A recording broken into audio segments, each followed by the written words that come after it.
Yeah, I'd like to open up with really proud of our players, the whole organization. Our staff works really hard to put a plan together. Our players bought into that plan.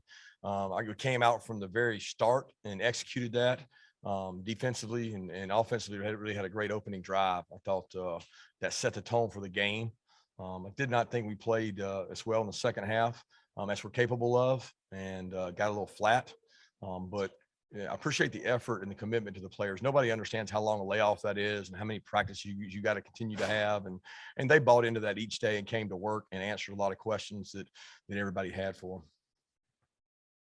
All right, first question's from Chip Towers. Go ahead, Chip. Yes, this is for Derion. Derion, we haven't gotten to talk to you all year. Obviously, it's been a huge year for you, and to get defensive MVP in this game with 2 picks, you're an experienced guy. Can you just sort of put it in perspective what really the last year has been like for you, and being kind of back on this stage again and playing big? Last year, I just had to keep my head up, keep grinding. God put me in the spot. University of Georgia gave me a chance, and I just put my head down, kept working, and this is what it led to. Your next question's from Andrea Adelson. Go ahead, Andrea. Hi, this question is for Kirby and for Stetson. Stetson's performance, how much of a statement do you feel like that made to those who have been questioning him and the performance that he had against Alabama in the last game? I don't know. I don't get into much about statements. I really focus on performance and do things based on performance. And I thought he performed at a really high level today. He's been really focused the last couple of weeks. I think it's amazing to have a guy his age block out all the noise and just focus harder. It's almost like every time he hears noise, he just focuses harder on the game plan and what he has to do to execute. And you look at some plays he made out there with his feet. They couldn't account for his mobility and some of the plays he made with his feet, and just really proud of the way he prepped for this game. Yeah, like Coach Smart said, this game's all about how well you play. There's really nothing. I didn't go out there and play, well today in spite of people. I came out there and played well and worked hard throughout the few weeks we had off. Because my teammates needed me to do that, and we needed that to win. So as far as a statement, that's my goal every week, is to play that well. Your next question from Mike Griffith. Go ahead, Mike. Yes, Stetson, that deep ball to Cook. Can you just talk about getting the ball downfield and hitting those guys in stride, both Cook and Burton, over 50 yards? Yeah, I tried not to underthrow him this game. And, Cook ran a great route. Jermaine kind of baited the receiver or the DB, and I just trusted him on that one. Football, those guys on the outside just make it a lot easier because you can trust them, and they're going to get to a spot, and they're, just athletic and great football players. Next question from Dan Matthews. Go ahead, Dan. Stetson, with the empty backfield success you guys had tonight, was that something you guys had seen on film, or was it just kind of just the results were there on some of those plays? Yeah, I think you said. I think sometimes things just work out, and we didn't know that the empty backfield would help like it did, but anytime we can get our skill players in space, so we think that works. The next question from Mark Weiser. Go ahead, Mark. Hey, Kirby, you guys held Michigan without a sack. Obviously, they have some really good pass rushers. And then you guys kind of flipped the script from the Bama game with 4 sacks of your own. What was the key to doing that? I think we practice against good rushers each day. Jamari and Warren, they listen to everybody talk about those guys rushing, and Jamari and Warren are good pass protectors. They do a nice job, and when they don't, or they give up they give up penetration. Stetson did a good job avoiding. There's a couple times we got beat, even on the touchdown pass. I thought Stetson did an incredible job of getting the ball in the air. We did not block the edge rusher, and he came scot-free, and Stetson got the ball out to James, which was our only, I think, score of the second half. So tremendous job there. Defensively, we generated some better rush.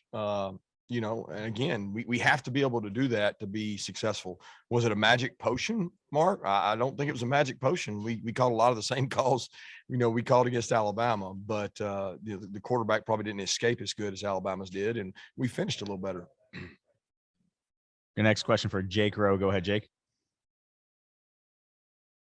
Hey, Kirby, wanted to ask you real quick. I know Brock Bowers is kind of banged up there late in the game. Do you know anything about kind of what he's dealing with and you know, how he's doing right now? Yeah, he's had a shoulder for a couple of weeks. We've had him practicing in a black jersey, limiting his contact some, but he's a tough dude, man. He's a warrior. He goes back out there and bangs. He wanted to get back in tonight, you know, and we just didn't let him, but he should be fine. Next question for Pat Ford. Go ahead, Pat. Yeah, for Stetson, and if Kirby wants to answer as well. Just you went a lot with the quick game, passing game to begin with. Was that something to kind of counteract some of their pass rush, or what did you guys see in putting together the game plan with that?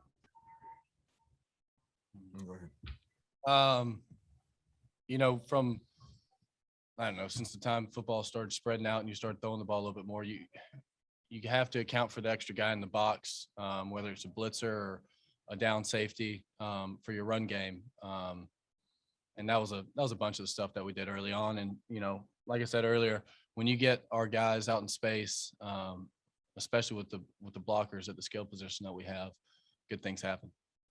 Yeah, I don't think it was a calculated get the ball out quick answer. It was what the defense gives you. Nowadays, you take what the defense gives you, and Stetson had to make a lot of decisions that people aren't aware of, and he made good decisions on where to go with the ball. Your next question from Laney Higgins. Go ahead, Laney. Hey there. I was curious a little bit about the play calling there and how that all happened, because it seems like, you know, when the pass game was clicking in the first part of the first quarter, you started kind of opening it up a little bit and going for more deep balls. And I don't know, Stetson, if you could kind of tell me a little bit about kind of what the conversations were like with Chad Munkin and, you know, whether you decided to be a little more creative on once you got the confidence going with your receivers. You know, I don't worry about what's called. I just try to go out and execute it. You know, and Coach Monk's a great play caller. So, you know, a bunch of those throws that you saw were run plays, and I just spit them out there. So it wasn't like we were calling pass plays every play. Michigan was just trying to stop the run sometime, putting pressure. And so we'd spit it out there on the edge. But I don't worry about what's called. That's not my job. Coach Monk prepares like nobody else. And so we trust what he calls, and we just go out and execute. Next question for Connor Riley. Go ahead, Connor. Yeah. Hey, Kirby. What sort of happened there with the Gatorade bath at the end, and how quickly do you turn ahead to Alabama now?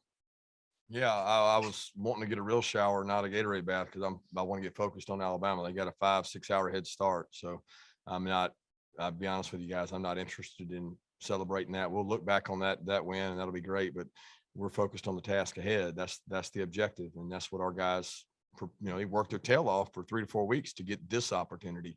And it was a 1-game season, and now it's another 1-game season. I'm not focused on Gatorade baths. Next question for Richard Johnson. Go ahead, Richard.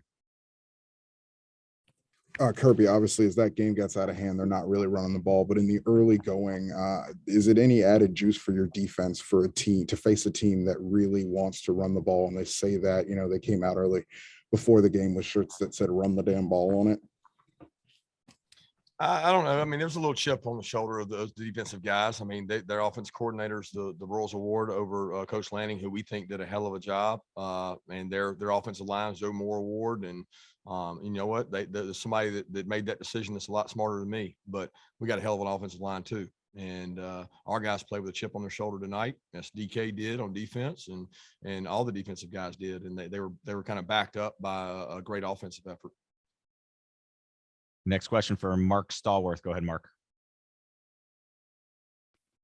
How you doing, Coach Smart? This is Mark Stallworth from the Miami Times. Defensive backs is your specialty dating back to your days back in Bainbridge, Georgia. How impressed were you with Derion Kendrick's performance today with the 2 interceptions?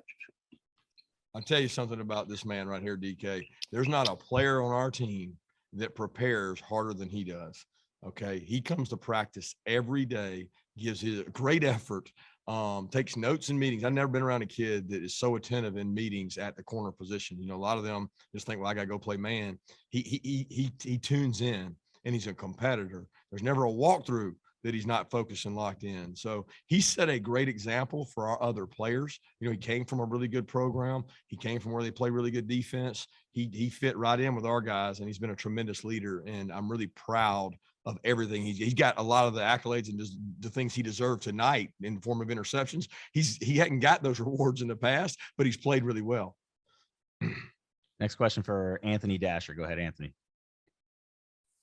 Hey, DK, this is for you. Just wondering, how much does having experience in this kind of setting help someone? Like I said, Coach Smart mentioned how prepared you always are, but aside from that, just having been in this spot before, how much does it help someone like yourself? I wouldn't say it helped somebody like me. I said it just helped my teammates, like being able to be there for them. Like when stuff go wrong, just being able to pick them up for the next play. It's always everybody gonna make plays. It's about what you're gonna do the next play and the next play. I gave up a few plays, but I kept pushing, and you see the results. The next question for Lance McCurley. Go ahead, Lance. This one's for Stetson. Hey, Stetson, 4 years ago, you were on the sideline at that Rose Bowl, and now you've helped lead your team through 3 touchdowns against Michigan in an Orange Bowl and helped them go to a national championship. How special was that moment on the field when the clock hit 0? Yeah, it's been a long journey, and me, just like every player in this room or on our team, we love the University of Georgia, and we wear the G with pride. So for us to, come together after all the hours and all the off-season work and fall camp and just the grind of the season and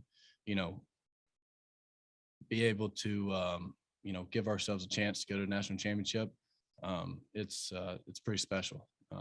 But like Coach said, this game was just so we could play the next game. Your next question for Jeff Schultz. Go ahead, Jeff. Kirby, this is the first time this year your team has had to bounce back from a defeat and face some questions. I'm just wondering if, what this game proved to you and if it answered any questions that you might have had about this team. I really never had questions. I hate to say that, but I never had questions about this team. The resiliency, the bounce back, the amount of character. I've seen it all year. We didn't play well, and we turned the ball over and didn't get any turnovers and played poor in the red area. I mean, like you can list all the things we did in the last game. That's all our kids have heard about for 3 weeks. Our focus has been on, okay, what can we get better at? Where can we turn our energy? Because it does no good to look backwards. It only does good to look forward. And who is our opponent? We always say you can't let a loss beat you twice.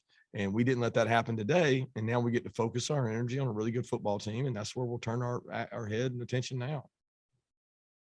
The next question for Michael Cunningham. Go ahead, Michael.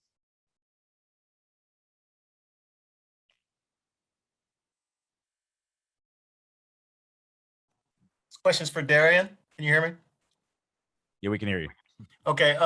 Coach Smart mentioned that the defense had a chip on its shoulder. I'm guessing that part of that was because of the performance against Alabama. So I'm just wondering, are you looking forward to getting a chance to, redeem that performance? As a football player, you always, you ready to go out there regardless of what game it is. We ready to go play regardless of who the opponent is. But just so happened it's Alabama who beat us. So, we got to go back and clean up on some things we done and then just review over the film and just do what we do. Your next question for Dylan Weber. Go ahead, Dylan. Stetson, just how helpful is it to have a running back as reliable and explosive in the pass game as James Cook? Obviously, he creates matchups that a lot of people can't do. Are you gonna play a DB on him? Or are you gonna put a linebacker on him? That's a tough decision for a defense coordinator to make. And then he can run the heck out of the ball too. So what are you going to do? You're going to, sub in a DB, or are you going to play him on a linebacker on him?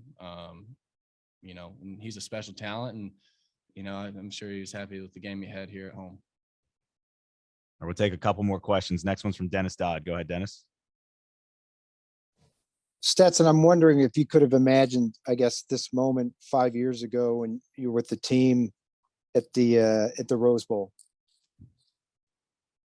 No.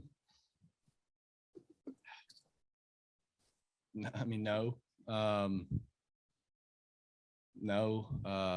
I just, every day from then till now, you just go about your business and, put your best foot forward, and, hopefully, you can't predict the future, but hopefully something works out. All right, next question for Najee Tobias. Go ahead, Najee. Okay, so this is just for any of you. So how do you all stick together as a team in all situations? How do you guys remain together, even if there's a period of adversity? How do you guys do it? After this, it starts from really summer workouts and just working together. You always have hard times. You always got times where somebody is down, so you just pick them up, push through, whatever you got to do. And it's always ups and downs in whatever sport you in. It don't matter what you play. You just gotta keep looking forward and try to be better the next time. All right, last question for Mark Stallworth. Go ahead, Mark. All right, this question is for Coach Smart. Going back to your time in Bainbridge, Georgia, what were some life lessons that prepared you for your role today? My dad was a high school coach. I grew up around football. I grew up around players. I got a lot of friends and family back there, and proud of where I'm from. You ask these guys where they're from. Everybody takes pride in where they're from. I take a lot of pride in being from South Georgia, where we played good football, and I grew up around a lot of good football players. Those are the guys I kind of grew up looking up to, and now I get to watch my son look up to these two guys, and they take them under their wing like the players did me. So it's something to be proud of. All right, thanks guys for your time. Appreciate it. Thank you.